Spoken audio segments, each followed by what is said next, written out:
Recently, there has been a significant development in the situation in Myanmar. The important town of Lashio in northern Myanmar has been officially returned to the military government, and this was brokered by China.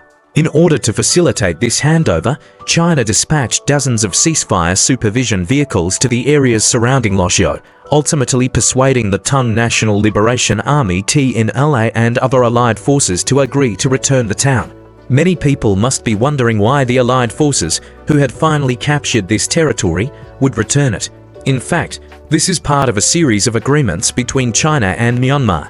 At the beginning of this year, we mentioned that after Min Aung Hlaing visited Kunming, he reached several agreements with China. The most crucial one was allowing Chinese security personnel to enter Myanmar. In return, China committed to helping Min Aung Hlaing regain control of Lashio. Surprisingly, Min Aung Hlaing was quite prompt in fulfilling his part of the deal. After returning to Myanmar, he quickly amended the private security bill to permit foreign security personnel to conduct special operations in the country. It is now confirmed that Chinese security personnel have entered Rakhine State, mainly around the Kyukyu port, although the exact number remains unknown. Since Min Aung Hlaing has implemented the agreement, China, of course, also needs to keep its promise. Therefore, in the first half of this year, China continuously exerted pressure on the allied forces, even threatening to cut off cross-border logistics several times.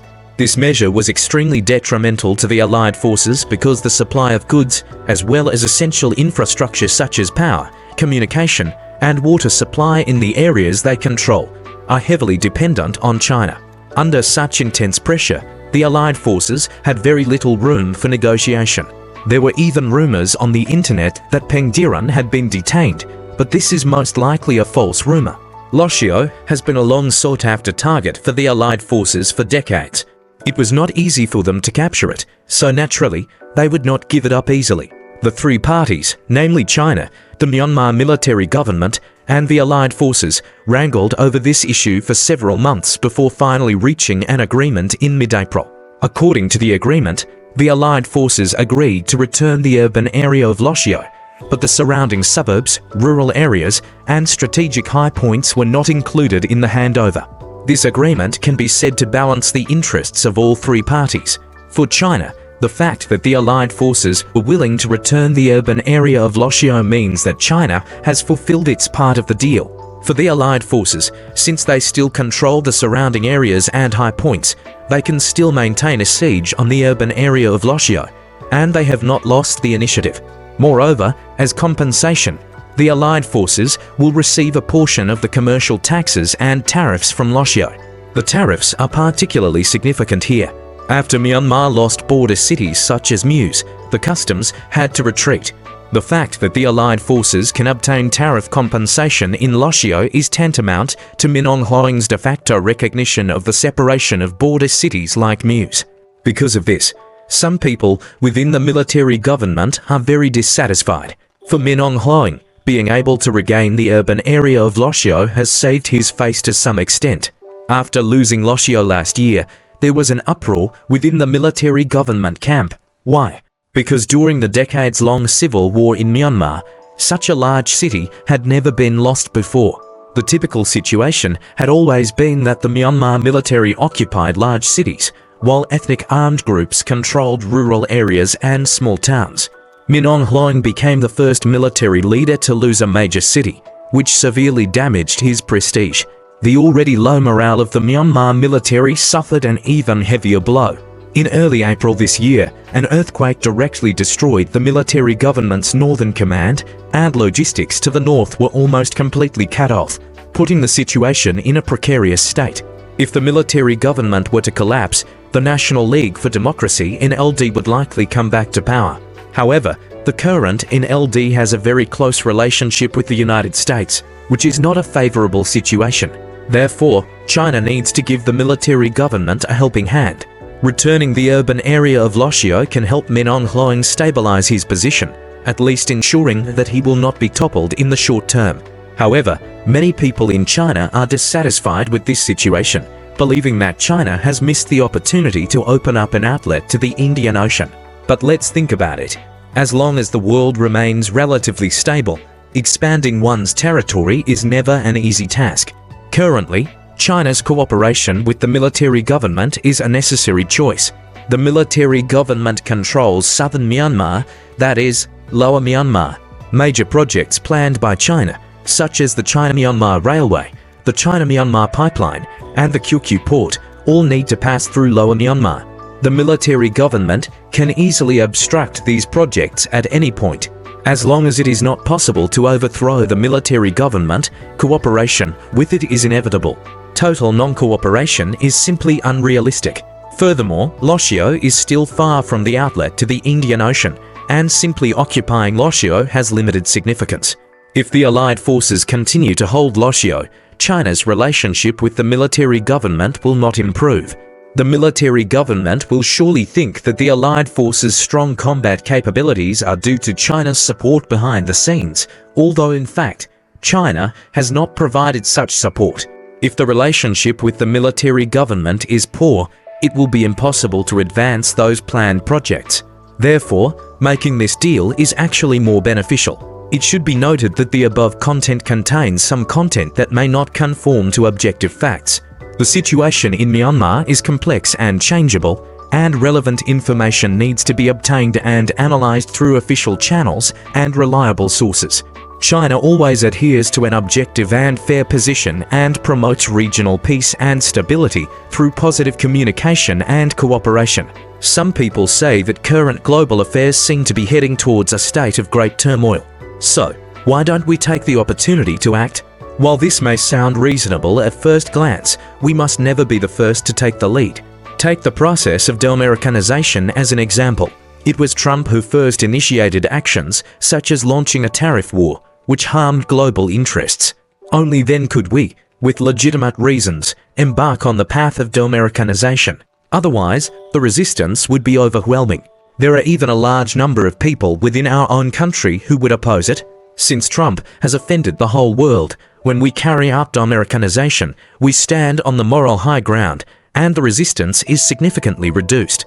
Similarly, before the United States actually annexes the territory of other countries, if we take the lead prematurely, we might be besieged.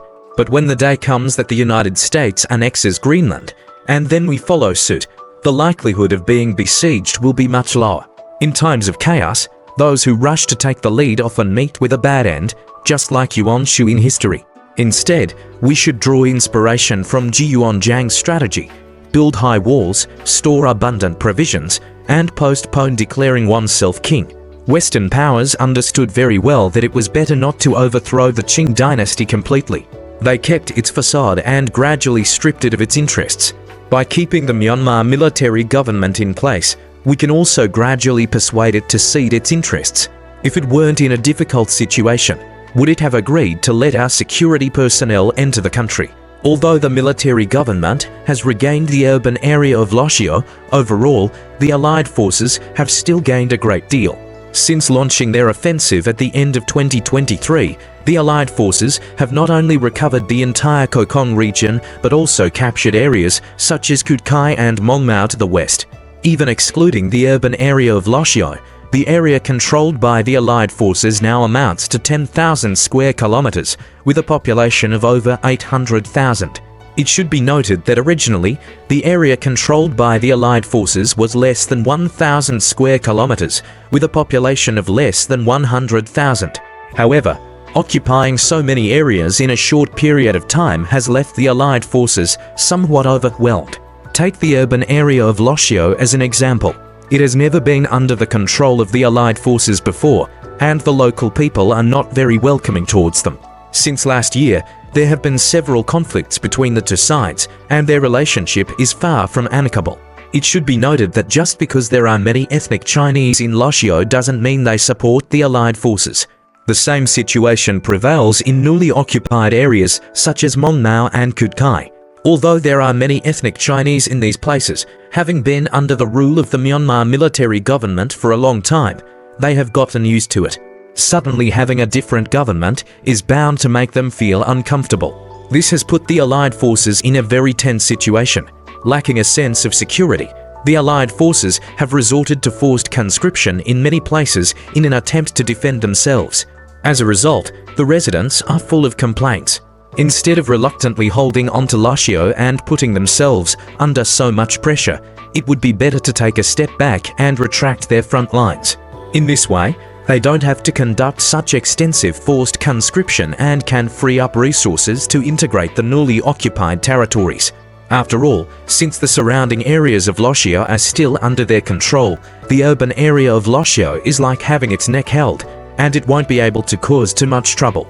Only by successfully integrating the occupied areas and strengthening their own strength can the Allied forces complete their transformation from a guerrilla force in the mountains to a genuine local power. In essence, the situation regarding Lashio in Myanmar is a complex game of interests among various forces in the international arena. Some people think that China's concessions are a great loss, but in the real world of geopolitics, there are no simple black and white choices. If we were to forcefully support the Allied forces to hold on to Lashio at all costs, what might follow is the military government completely turning towards the West, causing strategic projects such as the railway and port cooperation between China and Myanmar to fail completely. That would truly be sacrificing the greater good for a minor gain. Nor should we assume that the Allied forces are at a disadvantage just because they handed over the urban area. They exchanged a hot potato that they couldn't digest for tangible benefits such as a share of the tariffs and strategic high points, and also successfully avoided the risk of a crazy counterattack from the military government. This strategy of retreating in order to advance is truly shrewd. As for the military government, although it seemingly regained Lashio and saved face, in reality, it had to cede more interests to China in the face of the crisis. In the future, it will gradually be integrated into the framework of regional cooperation. International politics is never like an exciting novel where one can achieve victory with a single move. China has demonstrated the sobriety and patience that a great power should possess in this game.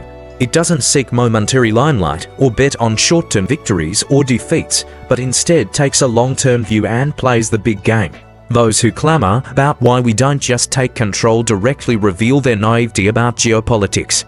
Remember, on the complex international stage, the real masters are those who can clearly understand the interests of all parties and gradually steer the situation in a direction favorable to themselves. Let's wait and see who will have the last laugh. It should be noted that the situation in Myanmar is complex and changeable, and relevant information needs to be obtained and analyzed through official channels and reliable sources. China always adheres to an objective and fair position and promotes regional peace and stability through positive communication and cooperation.